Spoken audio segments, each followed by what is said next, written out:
मैं अमीर बिलाश टीपू की बात कर रहा हूँ। हमारा छोटा भाई था और मासूम आदमी था, बाहर से पढ़ लिख के आया था, कुछ चेंज करना चाहता था, ज़िंदगी बदलना चाहता था और उम्मीदें थी उसके दिल में भी। वो चाहता था कि मैं भी आराम से रहूं और वो उस पुरानी दुश्मनी की भेंट चढ़ गया। दुश्मनियाँ बड़ी ख़तरनाक होती हैं। दुश्मनियाँ आपको तकलीफ़ के अलावा कुछ नहीं देती, तो दुश्मनियाँ सिर्फ खून बहाती हैं। लेकिन मेरा इसमें मौक़िफ़ ये है कि छोटा बच्चा था, वो 30 साल का नौजवान आदमी था और बच्चा था, उसके छोटे छोटे खुद के बच्चे हैं। वो एक अच्छी ज़िंदगी जीना चाहता था। वो चाहता था कि कुछ चीज़ें बेहतर हों और उसको अच्छा फ्यूचर मिले। यहाँ पर बाहर से सारा कुछ छोड़ के वो यहाँ पर आया था। उसको इंसाफ दिलाना बहुत ज़रूरी है। ये सारी चीज़ें ख़त्म होनी चाहिए अब, और ये सिर्फ़ और सिर्फ नुकसान पहुँचाती हैं।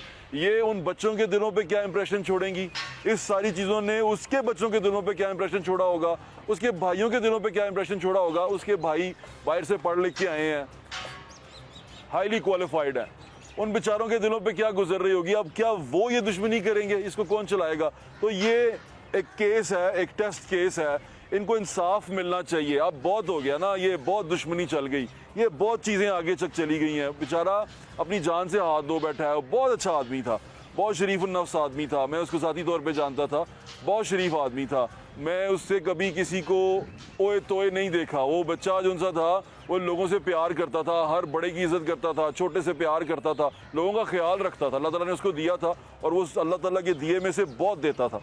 तो ये चीज़ें बहुत ज़्यादा ज़रूरी हैं कि उनको इंसाफ मिलना चाहिए। और ये पहला केस भी मरियम के लिए है जो उनको देखना है कि यहाँ पर नाइंसाफ़ी ना हो, किसी का ताल्लुकात जो उनसे हैं वो इस पे हायल ना हो। इसमें जो जो लोग इन्वॉल्व थे उनको सज़ा मिलनी चाहिए। एक कत्ल हुआ है, एक नाहक कत्ल हुआ है, उसकी सज़ा जिन्होंने किया है उसको मिलनी चाहिए और इस पे इंसाफ होना चाहिए। मेरी यही डिमांड है कि इस पे इंसाफ होना चाहिए। दूसरा बड़ा केस जिसके बारे में हम कल जाके जिक्र करेंगे, इंशाल्लाह कल के प्रोग्राम में उस पर जिक्र करेंगे, ये जो मॉब लिंचिंग है, यानी कि बहुत सारा हजूम इकट्ठा हुआ और उसने लोगों को मार दिया।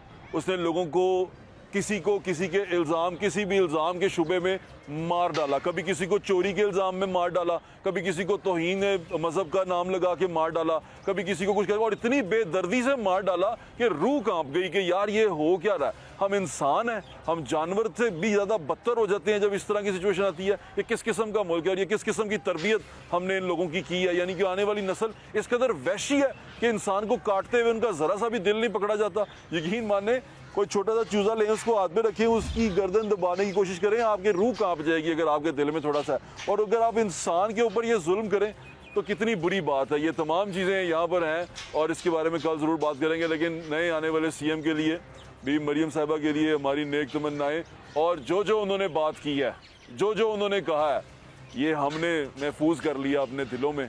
और अब ये जहाँ जहाँ पर ये हम उनके कहे की, उनके कॉल की नफ़ी देखेंगे और देखेंगे कि उनका कॉल पूरा नहीं हो रहा, वहाँ जाके उनको बताएंगे और दिखाएंगे। ये मत सोचिएगा कि आज के शो में तारीफ़ें कर दी, ये कर दिया। नया आने वाला है, नए आने वाले मेहमान का हमेशा इस्तकबाल किया जाता है और ये हमारी रीत है, ये हमारी रिवायत है। यहाँ पर इस मुल्क की, इस सूबे की, इस शहर की रिवायत है कि हम नए आने वाले का इस्तकबाल ज़रूर करते हैं, अच्छे तरीके से करते हैं। लेकिन अगर वो काम ना करे तो फिर बनाम सरकार तो है ही। अपना ख्याल रखें, मैं ज़्यादा इंशाल्लाह फिर मुलाकात होगी। अल्लाह हाफ़िज़। पाकिस्तान जिंदाबाद।